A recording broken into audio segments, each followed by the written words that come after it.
Okay.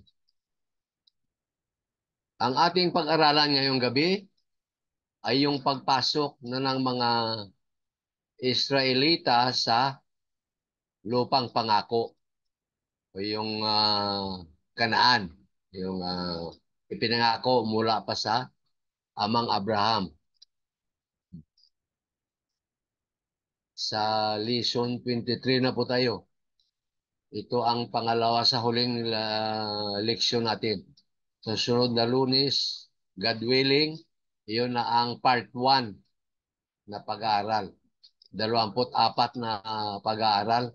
At sa part 2, 24 din ang ating pag-aaralan. Kaya simulan na po natin ito, yung pagpasok nila sa lupang pangako. Ito ang Kanaan, Land of Promise. Hmm. Dito sa lugar na ito, marami mga tanim dito. May mga tubig para sa mga hayop na mga tao. Uh, ang sinasabi pa, may honey at gatas na naririto sa Kanaan. Yan ang isa sa mga uh, kung mayroon siya, kung ano mayroon ang lugar na ito. Kaya ito ang ipinangako na lugar na na ibigay doon sa kay Abraham. Siyang unang pinangakuan ng ating Panginoon hanggang sa dumating na ang mga pinili ng ating Panginoon. At ang ating pag-aralan ngayon dito ay yung nakaraan nating leksyon kung ating maalaala, ang mga Israelita, nandun na po sila sa tabi ng tinatawag na lupang ipinangako. Malapit na sila, katawid na lang sila. Oh. Um, uh, Handa na sila na papasok at kukunin nila kung ano man ang ipinangako ng Diyos sa kay amang Abraham. Bago sila pumasok, ipinadala nila yung 12 espiya. Sa kwento natin dyan, malaman natin mamaya. At bumalik sila na isa lang ang kanilang sinabi o isa lang ang kanilang ibinalita, yung 12 espiya. Kasi pinadala mo na sila bago sila papasok. Pero ang Panginoon o ang Diyos ay nagsasabi ng totoo na ito ang lupa na kung saan umaagos ang gatas tsaka ang dugos pukyutan. Ito yung honey. Oh. Ito ang lupa na kung saan ipinangako sa kanila. Ibig sabihin, sagana ito lalo sa pagkain. Kung nakikita yun ang background natin, yung umaagos na tubig yan at maraming vegetation na makita natin o green na green. Ibig sabihin mataba ang lupa. Kaya ipinangako sa kanila ay maganda. Hindi nangangako ang Diyos na ang kanilang sasapitin doon sa lupa na naplano na ng Panginoon ay hindi maganda. Kundi lahat ay sagana. At maraming mga pagkain, kalay mo, flowing with milk and honey. Ibig sabihin, sagana sila pagdating sa mga pagkain. Kaya ito ang lupa ng Kanaan sa Biblia. Ito marami, bundok ko. Talagang green na green. Marami kang matanim dyan. Ibig sabihin, fertile soil siya. Mataba ang lupa. Kaya ito ang tinatawag na lupang pangako, yung Kanaan. Nasa Biblia yan.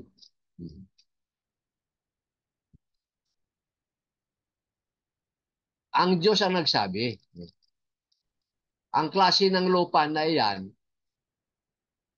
hindi niyo makuha yan, sabi niya, dahil may mga higanti sa lupa na yan. Pero sabi ng Diyos, siya nagsabi na gagawin niya ang kanyang magawa para makarating sila. Kasi ipinangako yan. Sabi niya, gagawin niya kung anong kanyang masabi o matulong sa kanila. Ito ang daan na ang lupa ay maibigay na sa inyo. O sabi na Panginoon yan, ito ang gagawin niya para maibigay na yung lupang ipinangako. Hmm. Kaya naniwala sila na makita nila sa kanilang mga mata kung ano ang ipinangako ng Diyos. Pero hindi sila naniwala. Oh. Gusto nila makita, to see is to believe. Oh. Guys, kaya sabi na, kailangan makita namin para maniwala kami. Oh. Dahil ang kanilang pananampalataya ay parang hindi pa masyadong tapat sa Panginoon. Kaya naghahanap sila ng pruweba kung ito ba'y totoo o hindi. Kaya mayroon silang pag-agam-agam sa kanilang sariling pananampalataya. At alam ng Diyos yan. Kaya sabi niya, ibigay ko sa inyo yan. Magtiwala lang. Kaya itong kita yung mga gahiganti ka dito. O sa pagpatuloy natin, ang Kanaan, sakop ng Palestina yan. Kaya nga nag-away-away. Pero ipinangako ng Diyos ang lugar na iyan, bagamat yan ay lupain na mga Palestino. Kaya hanggang ngayon, awayan sila. Kaya iyon ang nangyari, ganito. May mga giant nga, si Goliath, ganti yan. Yung nagkita sila na David, si David at si Goliath. Naghamunan sila mula pa nung araw yan, ang away-away nila. Hanggang sa ngayon, walang katapusan yan.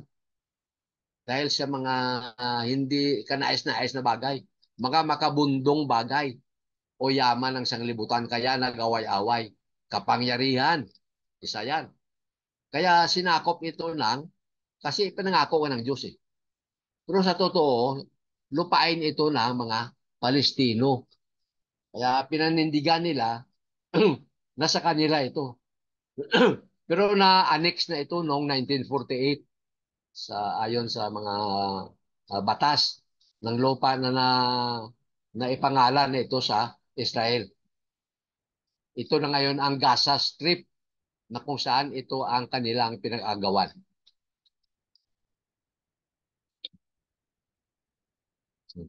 Dalawa sa mga espiya, si Joshua at si Caleb, ay may pananampalataya. Sabi nila, tayo na, kukunin natin ang lupa. Pero ang mga tao ay ayaw makinig. Oh. Sabi ng Panginoon, okay, kung ayaw nyo kunin ang lupa na yan, sa loob ng 38 taon ay maging palaboy kayo dito sa ilang. Kalay mo, another 38 more years. Kasi naka 38 taon na sila eh. Paikot-ikot doon sa ilang habang hinihintay nila ang go signal ng Panginoon. Kaya kung hindi nyo kunin yan, ay panibagong 38 more years, sabi na, magpaikot-ikot kayo dito sa ilang. Yan ang sabi ng Panginoon. Pero ang balita ni Joshua at ni Caleb, positive. Mayroon silang, dahil mayroon silang pananampalataya. Yun ang sa 12 spies. Oh. Sabi niya ang sapatos hindi magtubo na maging matanda sa inyong mga paa o yung mga damit nyo na sinusuot na ibabalik nyo sa inyong mga katawan. Pero sabi niya, pakainin ko kayo at kayo ang maging at kung siya pa rin ang magpatuloy sa kanila pagpapakain. Kung hindi nila kukunin ang lupa na kung saan ipinangako kay Abraham. Dahil ang kailangan lamang dyan, ang mga tao na mayroong pananampalataya. Yun ang sagi ng Panginoon. Sabi niya, ang mga sapatos nyo, tatanda lang na sa inyong paa at ang mga damit nyo, sa inyong mga likod. Ay tatanda lang yan. Pero sabi niya, pakainin ko pa rin kayo kung hindi nyo ito kukunin ang lupang pangako na ipinangako mula pa kay Abraham. Kaya, uh, ginawa nila na kunin ang lupa sa utos ng ating Panginoon. At sila ay nagpatuloy. Kasi inutusan sila, nakunin nyo yan. Pag hindi nyo kunin yan, 38 taon pa kayo rito. Sa ilang, paikot-ikot kayo. Yan si Joshua at si Caleb. Sa 12 espiya, ito ang dalawang positibo na report nila. Pero yung 10, isang report na nila na may hirap kunin yun. May mga higanti doon na nakatira. Nakita nila. Pero sabi ni Joshua at ni Caleb, makuha natin yun at doon may maraming masagana ang lahat. Dahil may paniwala sila eh. At sa gabay din ng Panginoon, ito silang dalawa ang nagbigay ng pag-asa doon sa mga Israelites.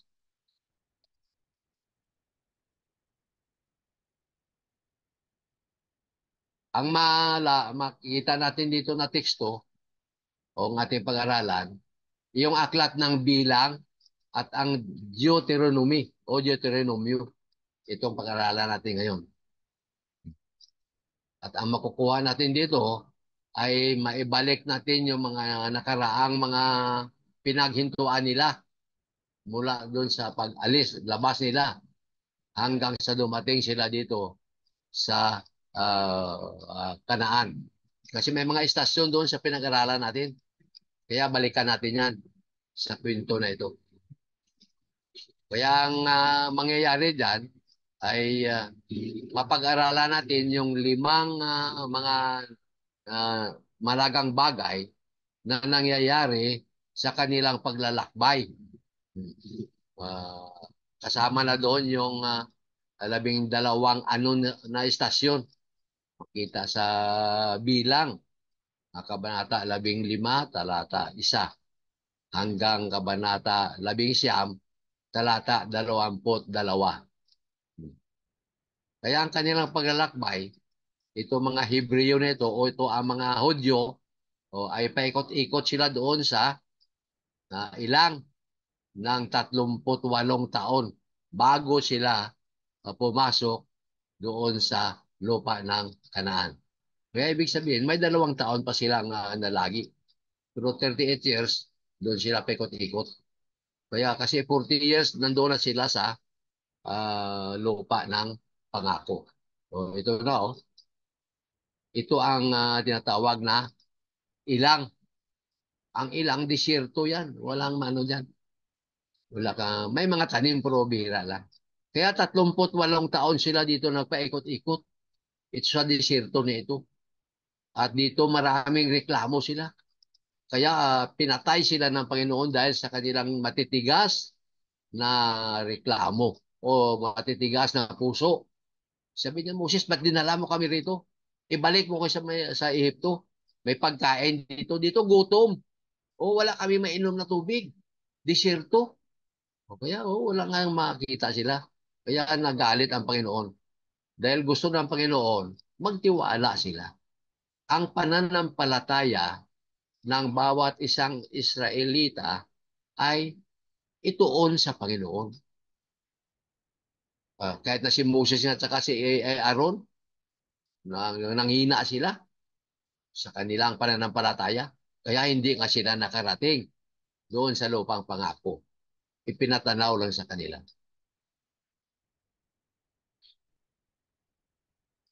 Yung kanilang palalakbay, itong mga Hebreo nito, ay paikot-ikot doon sa ilang ng 38 taon bago sila pumasok sa lupang pangako o yung Kanaan.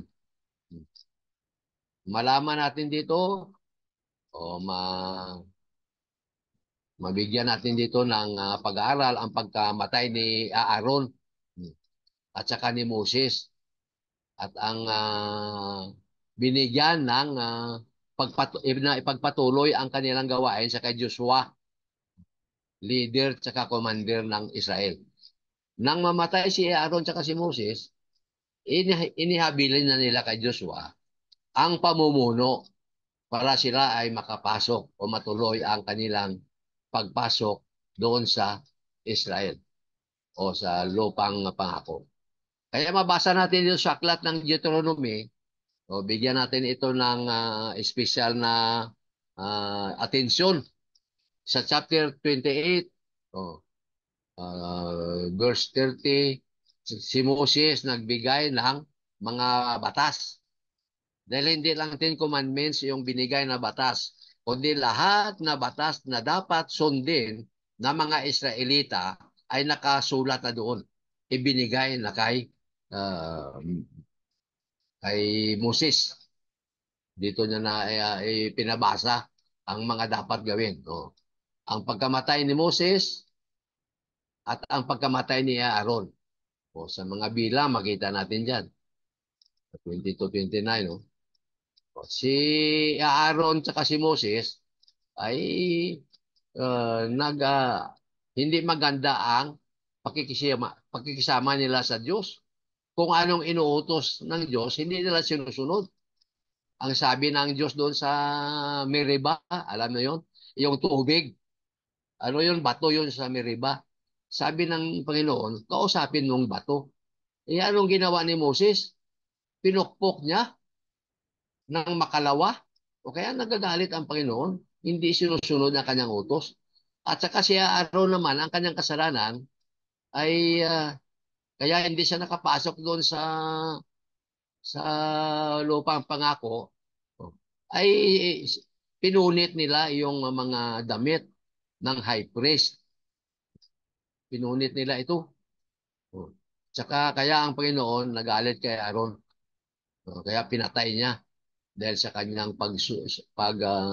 hindi pagsunod. Pero si Moses ay kanyang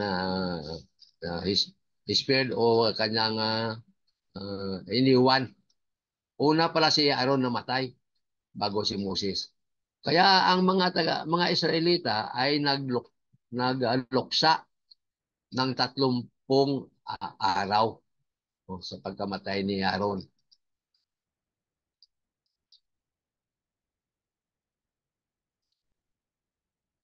Ito ang kanilang mga naranasan nang sila ay lumabas na sa loob ng 38 taon. Ito na ngayon ang mga kwento sa mga karanasan nila.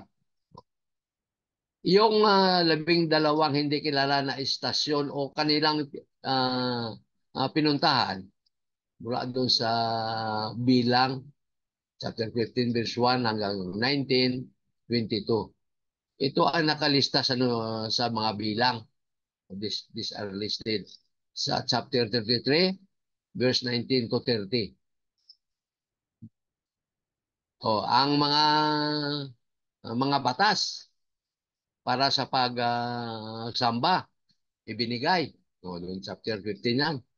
Itong mga batas na ibinigay sa kanila kung ano ang kanilang dapat gawin sa pagsamba sa Panginoong Diyos. O mayroong mga ibang mga alay.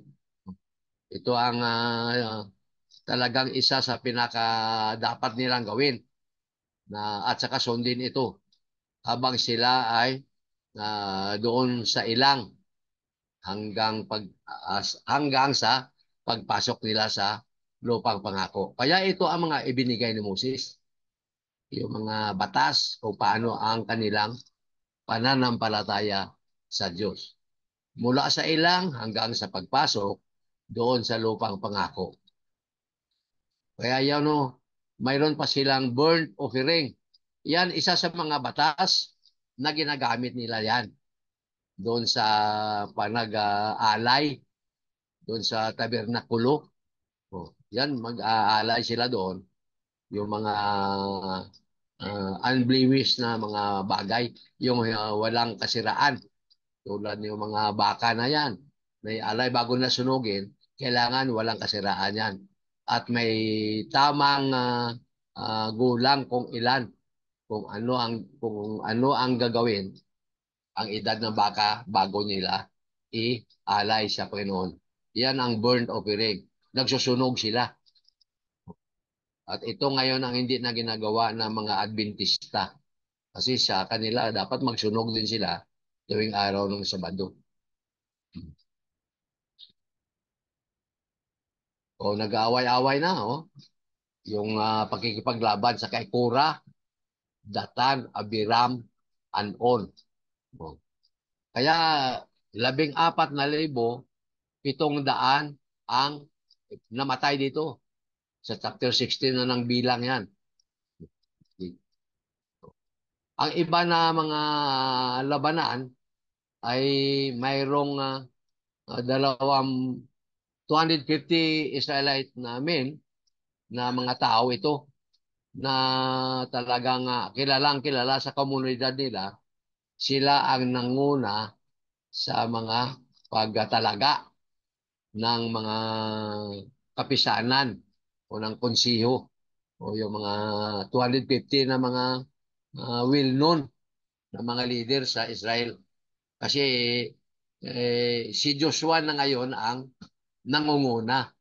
Kaya may 250 na mga Israelita ang namumuno sa konsiho, may kapisanan sila.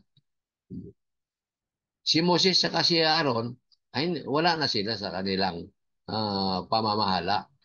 Pero sila ay pinili ng Diyos na pangunahan ang pagpasok sa Jerusalem. Ang ibang mga Levita ay gusto nilang kunin ang pagkapari mula kay Aaron at saka sa kanyang pamilya. Kasi ang mga Levita, iyon ang binigyan ng Panginoon ng mga ngasiwa sa pananampalataya ng mga Hudyo. Ang ibang Levita parang naano kay Aaron. Kasi si Aaron, high priest ito doon sa tabernacle. Mga Levita ito sila. Sila ni Moses. Kaya ang mga Levites na yan, hindi nagtatrabaho yan, kundi pangasiwaan ang mga pananampalataya ng Israel. Pero sila ay magbigay ng ikapu, yung tithe offering nila para sa priesthood. Kaya hindi sila nagtatrabaho. Ang kanilang ginagampanan, pangalagaan, ang pananampalataya ng mga Hudyo. Kaya ito ay hindi gusto ng Panginoon na aagawin yung mataas na pagkapari ni Aaron. Kaya ang ginawa dito ng Panginoon ay binigyan sila ng babala. O Kristo do ba Aaron? Sa tabernakulo, kung magtipon-tipon sila, at saka sa labas ng will itong parang makikita natin, no? Sa labas ito parang will yan na bago ito sa kanilang pagtestimonya o bago sila mag-aral ng mga o ano, baka may sermon man sila dyan o pag-aralan nila. Si Aaron at saka ang kanyang mga anak ay sila ang gumaganap nito sa gabi hanggang umaga sa harap ng Panginoon. Ito ay maging gawain nila hanggang sa katapusan ng mga henerasyon sa gitna ng mga anak ni Israel. Ito ang kanilang gawin. Iyon ang mga Levita. Kasama niya kanyang anak mula sa gabi hanggang umaga. Sila ang magbigay dyan ng kung ano ang gusto ng Panginoon.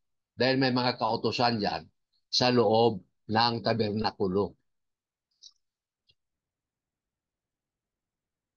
Si Moses, nagreklamo sa mga tao na dahil nagreklamo na sa kanya, daming mga napundi na si Moses. Kaya talagang ayaw niya na ito na pangunahan ng mga tao. Kung sa bagay, utos naman ng Panginoon. Lahat ng mga kapisanan ng Israel ay ay mamatay. Mamatay.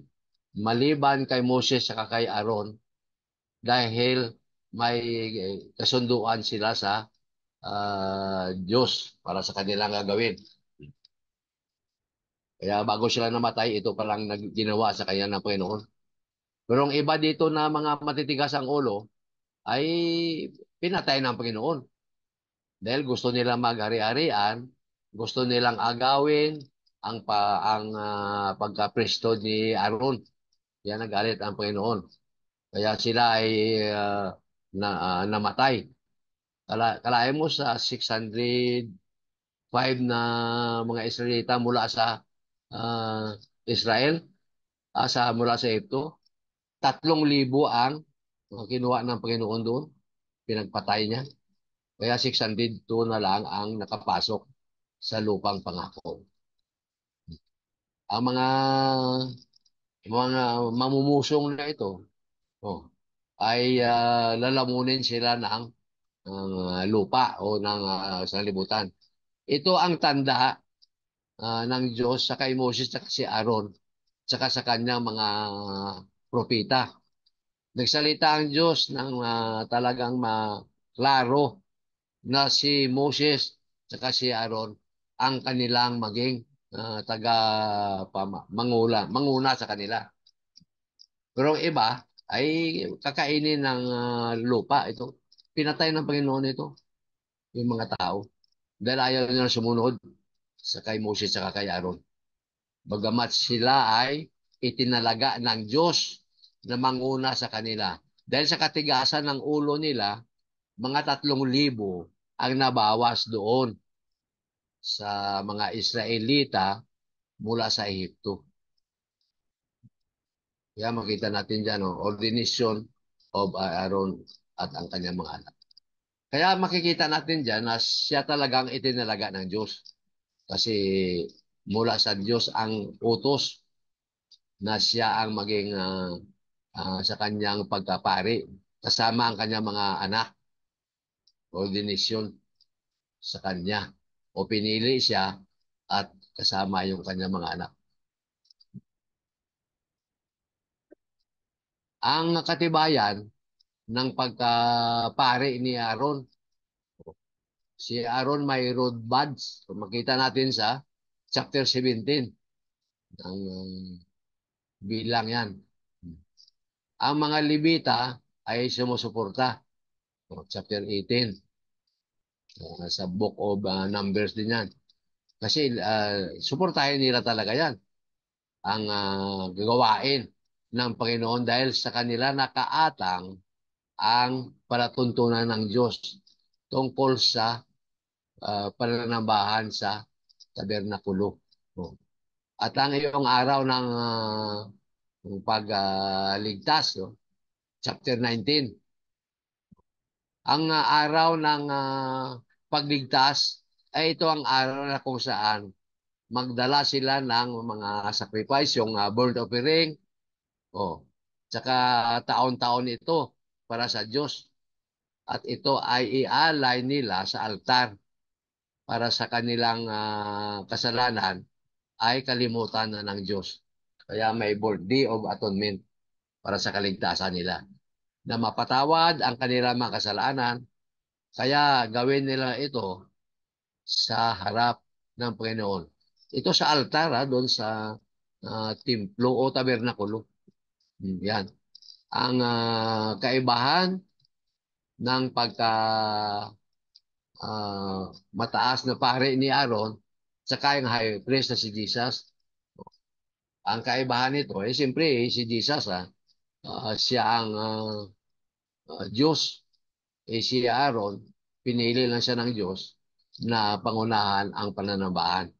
Samantalang ito si Jesus Christ, Son of God. At Diyos talaga siya. Kasama sa 3 persona sa pagka-Diyos. Kaya yun ang kaibahan nila. At pumapasok ito si Aaron taon-taon doon sa loob ng the most holy place. Kasi holy and the most holy. Samantalang si Kristo ay minsan lang yan nang tubusin ang ating kasalanan.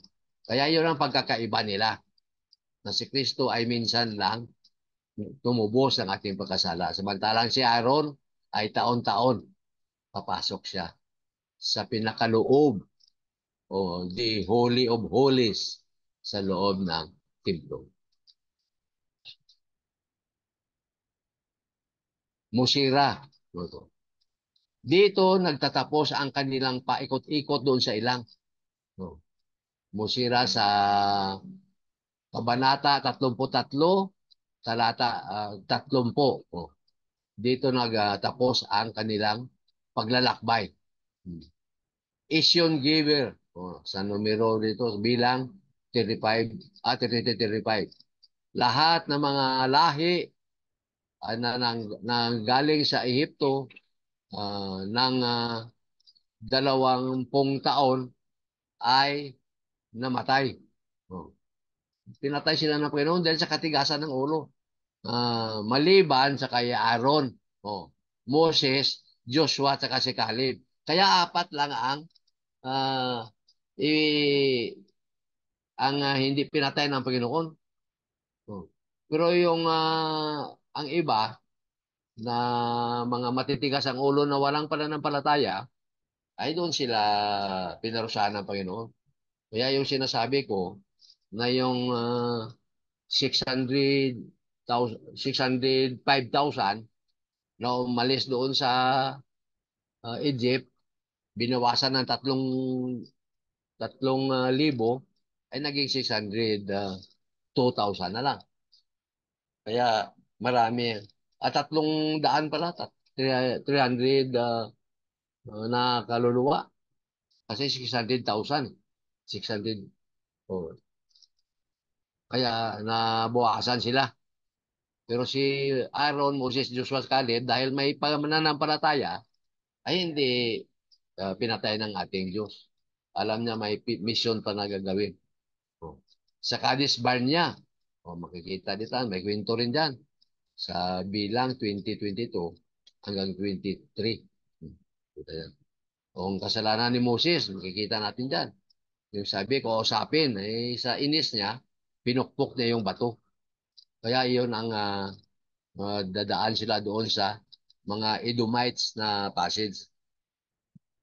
Ang Edomites na ito, parang mga balbon ito sa lahi ni Esau. Kaya binigyan din sila ng lugar na para sa kanila.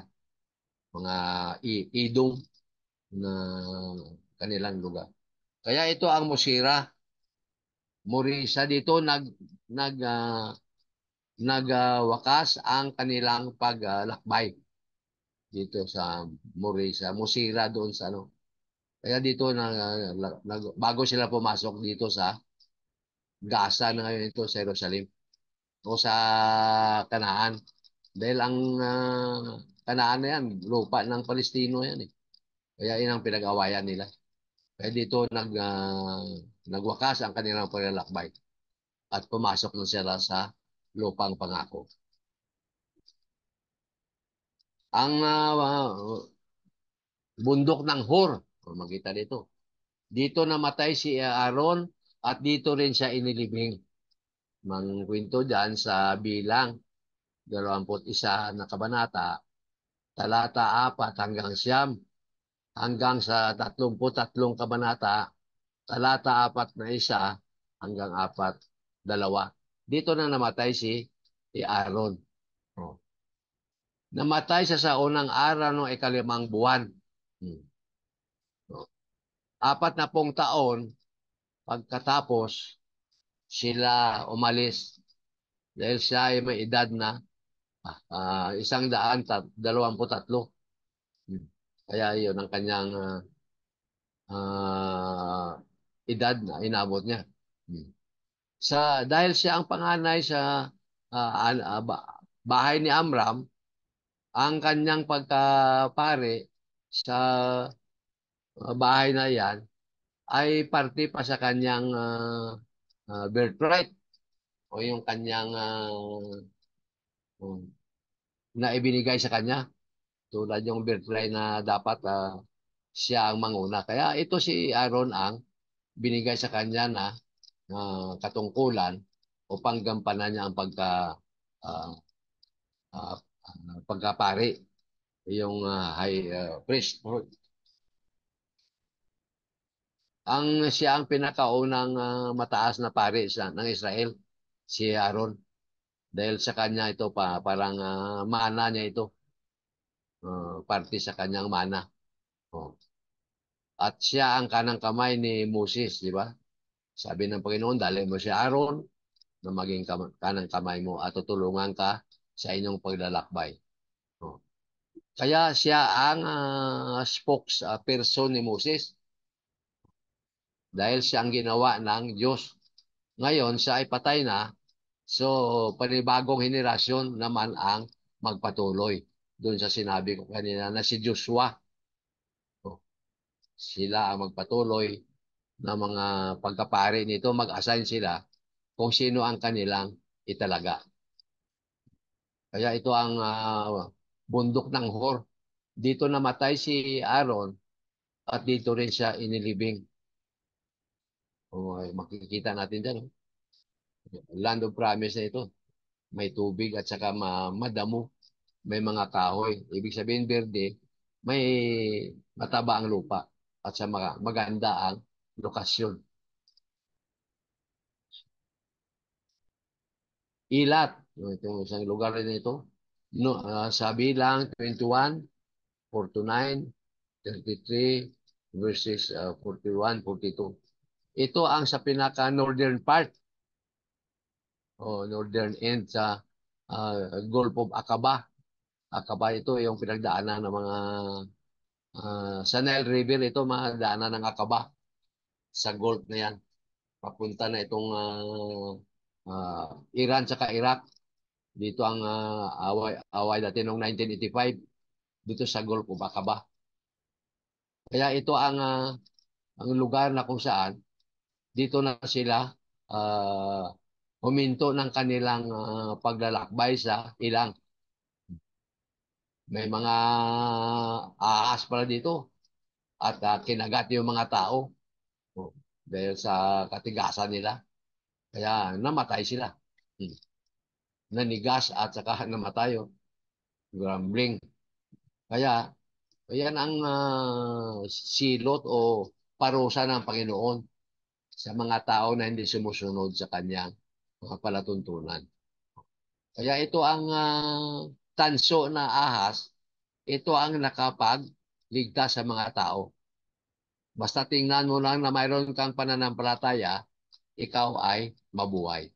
Kaya gumawa sila doon ng uh, tanso na ahas ito, serpent, para ang titingin doon hindi na mamamatay dahil may pag-asa pa. O yung Brazilian serpent na tinatawag sa pangalan na Nihustan. Ito ang pinaka bagay na kung saan sinasamba nila ito. Oh. Pero ito ay sinira ni Haring Hisikaya ng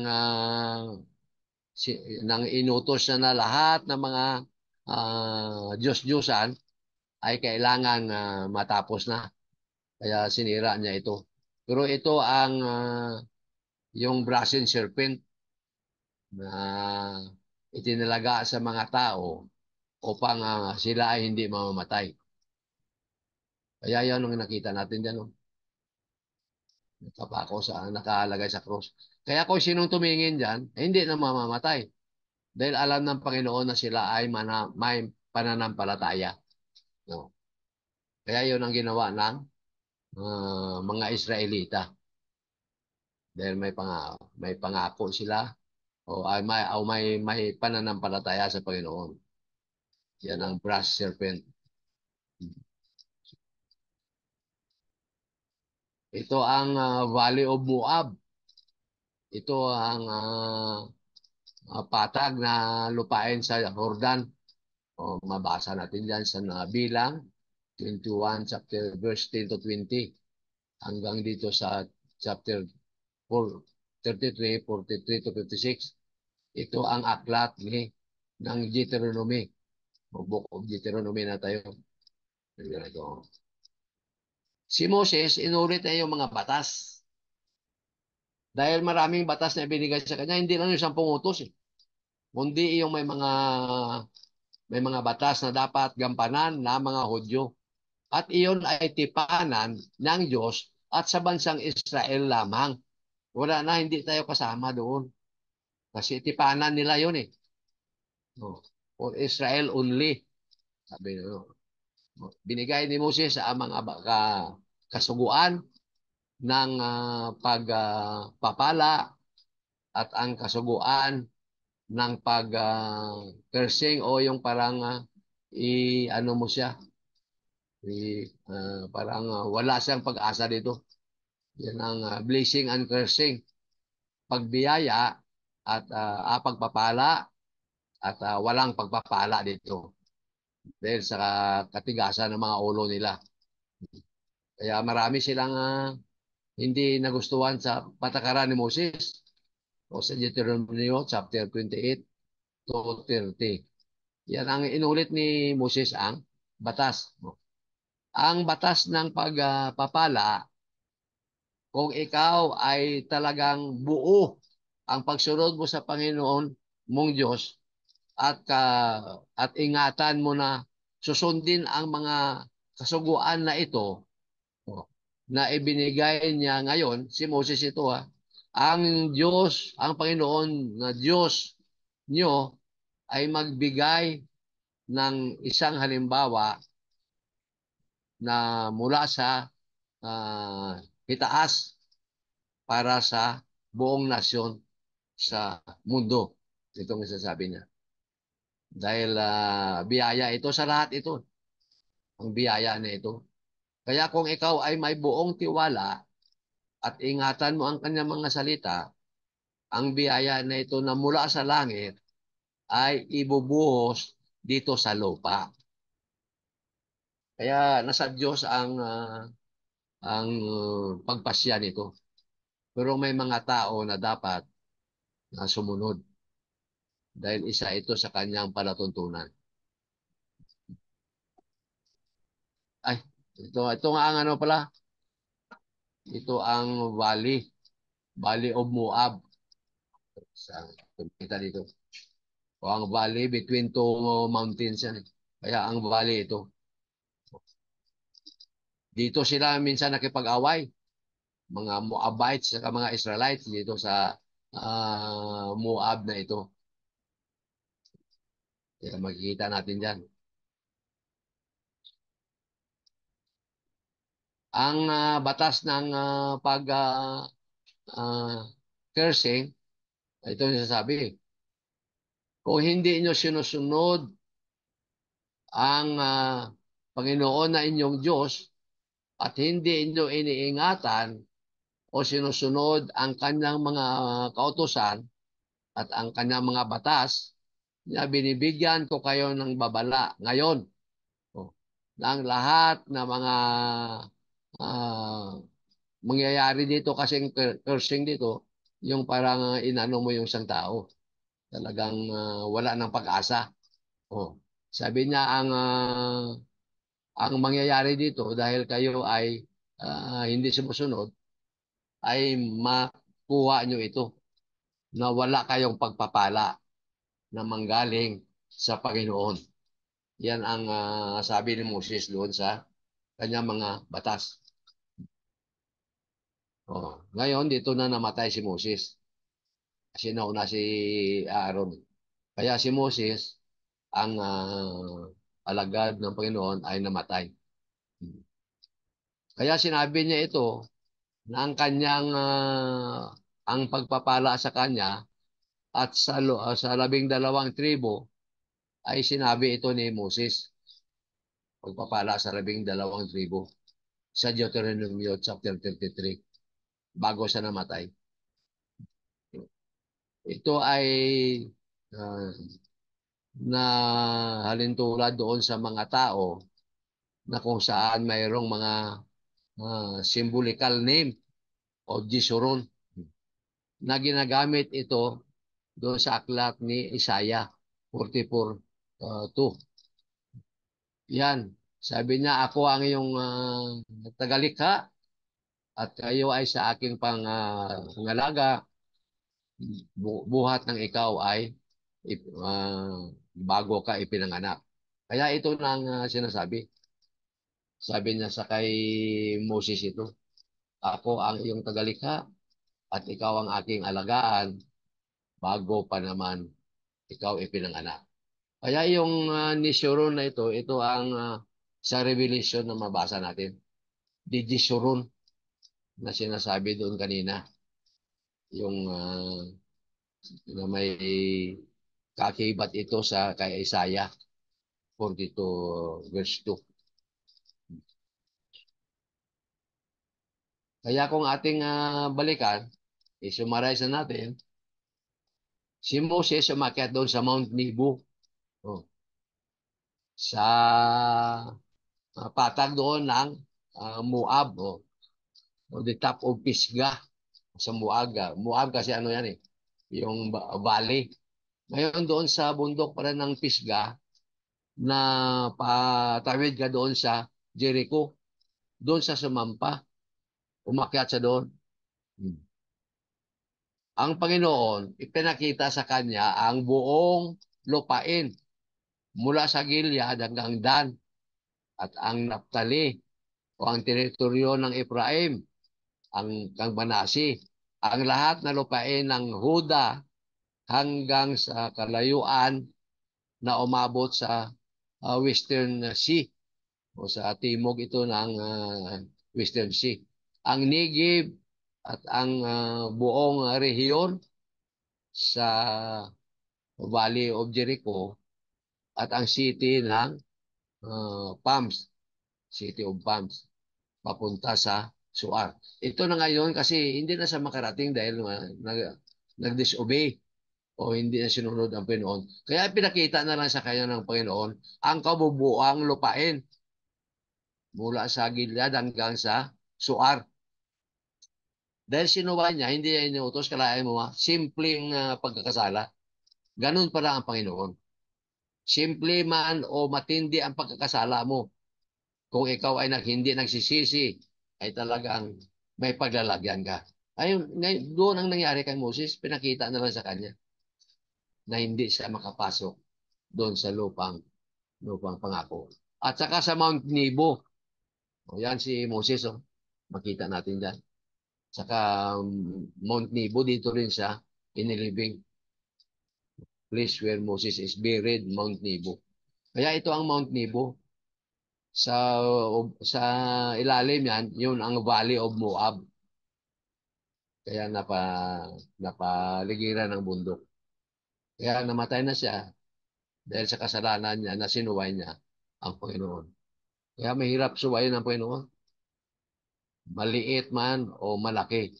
Basta sinuway mo ang kanyang pag-uutos, mayroon tayong paglalagyan. Pero mayaman sa pagpatawad ang ating Panginoon. Humingi tayo ng tawad at tayo ay kanyang tatanggapin. Ayaw niya na lahat na tao sa mundo ay mapahamak. Kung di ang sinuman na mananampalataya at maniwala sa kanya ay may buhay na walang hanggan. At ayaw niya na ang lahat ay mawala, kundi ang lahat ay magsisisi. Kaya yan ang utos ng Panginoon. Pagsisihan natin kung ano man ang kamalian na ginawa natin. Sikreto man yan o hindi, alam ng Panginoon. Kaya ito ang sabi ng Panginoon sa kanya. Ito ang lupa na ipinangako ko doon sa kay Abraham, kay Isaac, at kay Jacob. Ngayon sasabihin ko, ibigay ko ito sa iyong mga lahi. Oh. Ipinapakita ko lang sa iyong mga mata, pero hindi ka na makatawid papunta doon. O, yan ang sabi ng Panginoon. Pinakita sa kanya. Kaya mahirap, no? Mahirap na sa kunti pagkamali lang, hindi na siya nakarating. Kaya sabi niya, ipinangako ko yan mula kay Abraham, Isaac, at kay Jacob. Ngayon, ibigay ko na lang ito sa iyong mga lahi. Kasi siya, hindi na siya makarating doon. Kaya yung mga Israelites na mga 600 to 1,000, yun ang nakapasok. Kaya, maano rin. Pero ang Panginoon ang magbigay ng pag-asa din sa kay Moses. Hindi din natin nakita dito na humingi siya ng tawad, pero ang Panginoon ang magpasya sa araw ng paghukom. Kasi talagang hindi siya pinarating doon sa lupang pangako. Kaya ang Panginoon sa araw ng paghukom ang mag-decide. Dahil hindi naman sinabi na humingi siya ng tawad dito bago siya namatay. Kaya si Moses na alagad ng Diyos namatay doon sa Moab. At ang Panginoon ay nagsabi, ilibing siya sa Moab kung saan mayroong valley, yung sa magkabilang bundok na wala nakaalam hanggang ngayon kung saan ito. Yan ang sinasabi. Kaya ito, si Moses ay nanalangin na makapasok siya sa promised land o Kanaan. Nanalangin siya. Oh. Pero hindi siya pinapasok ng Panginoon. Baka dito sa panalangin niya, pinatawad siya ng Panginoon dahil siyempre hindi na siya makapasok doon. Alam niya na hindi siya makapasok dahil doon sa ginawa niya. Kaya kung dito sa panalangin niya, humingi siya ng tawad sa Panginoon, nasa uh, sabak na sa kayo ni Abraham doon sa paraiso, sa Hades. At hintayin na lang niya ang ikalawang pagdating ng Panginoon, yung final destination natin sa araw ng paghukom. Kaya mababasa ito sa Deuteronomy 3, chapter 3, verse 23 hanggang 25. O tinignan niya lang, ito sa Mount Nebo. At dito siya namatay, at dito rin siya inilibing sa Mount Nebo. Kaya ang mga anak ni Israel ay nagluksa sa kay Moses sa doon sa patag ng Moab ng 30 araw. At na sumunod sila sa kay Joshua kung ano ang sasabihin ni Joshua. Kasi si Joshua ang pinagbilinan na dalhin niya ang mga anak ni Israel doon sa lupang pangako. Joshua itong anak ni Nan na kung saan uh, siya ay ipinangako ng kanyang ina na siya ay maglingkod. Kaya si Moses ay ibinigay niya ng kanyang kamay na puno ng espiritu at karunungan. Lead up na, o ibig sabihin, doon na ang kanyang katapusan. Pero ang kanyang mga kamay na namamahala o nagdala ng mga Israelita mula doon sa Ehipto ay mayroon pang espiritu ng karunungan. Dahil iyon ay utos ng Diyos na iyon ang kanyang gagawin. Kaya si Moses died at ang magandang mga bagay ay nangyayari. Kasi pasok na sila. Nang mamatay si Moses, inilibig doon sa Mount Nebo, patuloy na si Joshua na namamahala o namumuno sa mga taga-Israel at sumusunod na sila sa kung ano man ang gusto ni Joshua. Kaya nang mamatay si Moses, magandang mga bagay ang nangyayari dahil mayroon na doong gatas at saka pulot, pukyutan at maganda na ang kanilang buhay doon na inalagaan sila ng Panginoon. Kaya dito na lang po magtatapos ang ating pag-aaral sa lesson 23. Kaya kung may mga katanungan o dagdag kayo dyan na dapat natin pag-aralan, question and answer na po tayo. Kung may katanungan, ating pag-aralan. Pero mamaya, yung mga breakdown nito, ibigay ko doon sa uh, group chat natin. Yung mga pangyayari.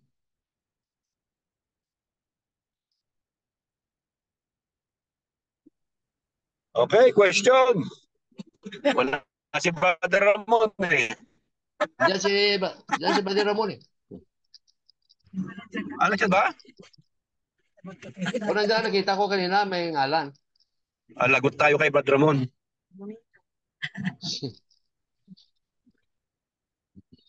Wala. Hmm. Pray na lang, mag-question. Hmm. Walang question. Brother Onofre, ikaw na mag-lead ng prayer. Oo.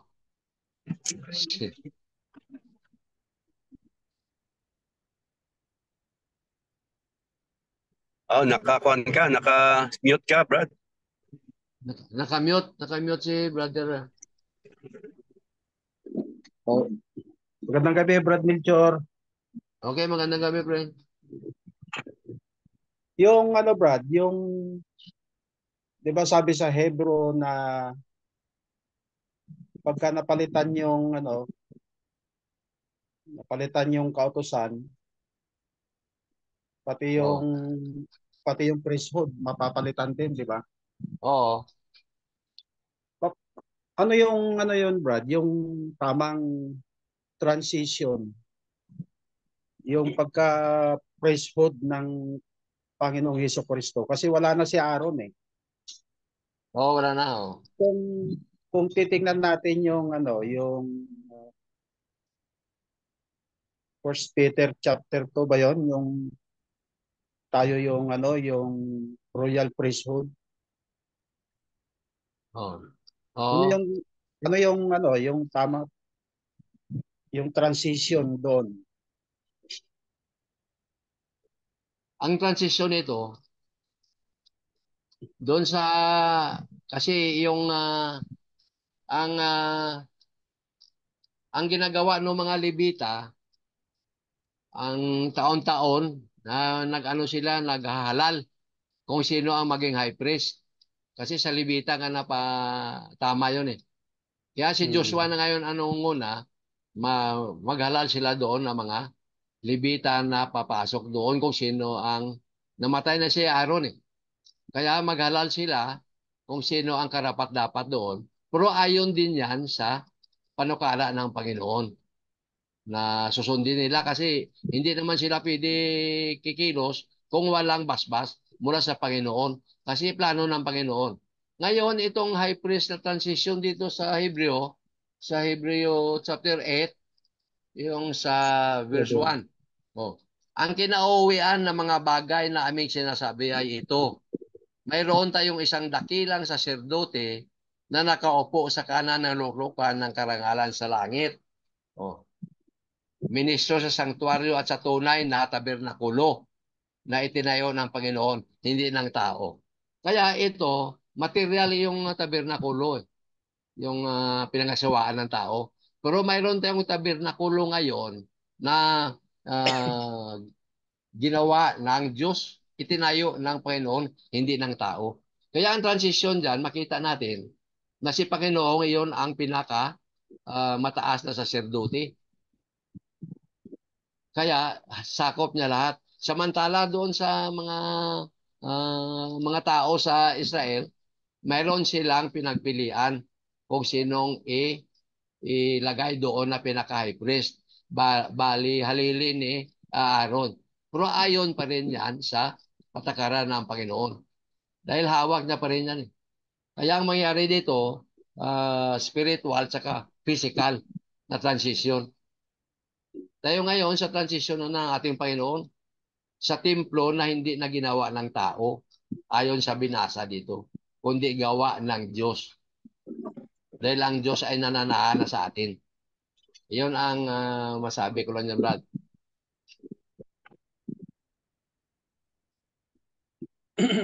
Yung sa chapter 8, Brad, yung sanctuaryo doon, Oh, tumutukoy yun sa church ba? oh. Ang sanctuary, yung ang holy tsaka the most holy.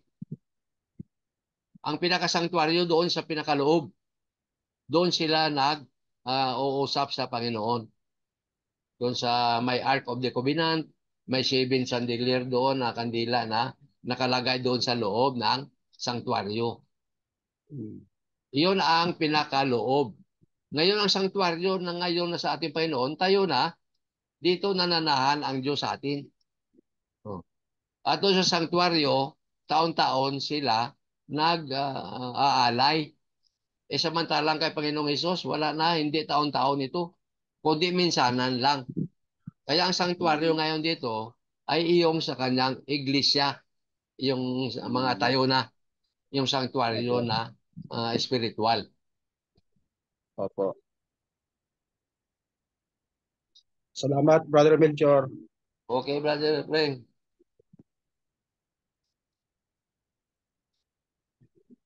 Wala na, manalangin tayo. Okay. Dakilang Diyos, Ama, maraming salamat sa gabing ito. Maraming salamat, Panginoon, na inyo muli kaming sinamahan sa aming pong pag-aaral. Marami pong salamat sa aming kapatid na patuloy na nagbabahagi ng kanya pong kaalaman mula sa inyo pong mga salita. Patuloy ang kanyang pag-aaral, pagsasaliksik, upang ito po ay maituro sa amin. Amang Diyos, marami pong salamat at ginagamit po ninyo ang kapatid namin na Melchor na siya pong patuloy na nagbabahagi ng kasaysayan ng mundong ito na patungkol po, Ama, sa Iglesia ng aming Panginoong Jesucristo. O Diyos, sana po ay pagpalain niyo po ang bawat isa po sa amin. Pagpalain po ninyo ang mga kapatid namin na hindi namin kasama sa aming pong pag-aaral ngayong gabi.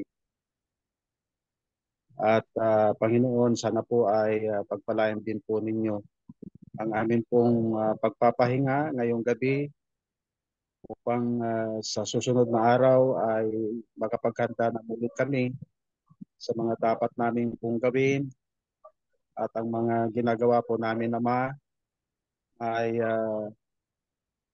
nakasalalay sa inyo pong nakasalalay sa inyo pong mga pagpapala at sana po, Diyos, ay magtagumpay ang bawat isa po sa amin sa susunod na araw upang sa ganun, Ama, patuloy po namin kayong dinadakila at itinataas ang inyo pong mga banal na pangalan sapagkat kayo po ang nangunguna sa amin pong mga ginagawa. At sa gabing ito, Ama, humiling din po kami ng inyo pong pangunawa at kapatawaran sa mga pagkukulang po namin at mga nagagawa po namin mga pagkakamali at mga kasalanan. Sa pangalan ni Jesus na aming pong dakilang tagapagligtas. Amen. Amen. Salamat, Brother Frank. Thank you po, Brother Melchor. Okay. Thank you, Brad Melchor. Okay, Brad. Thank you. Thank you po, Brad. Okay, Brad. Okay, okay.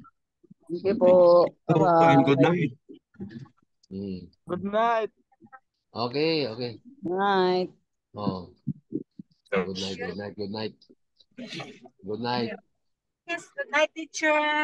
Okay, yes, thank you.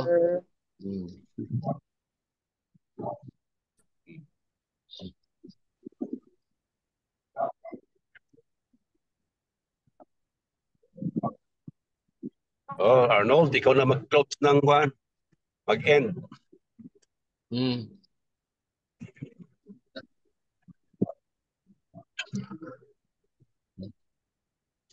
Mag-end mo na lang, Arnold. Nasa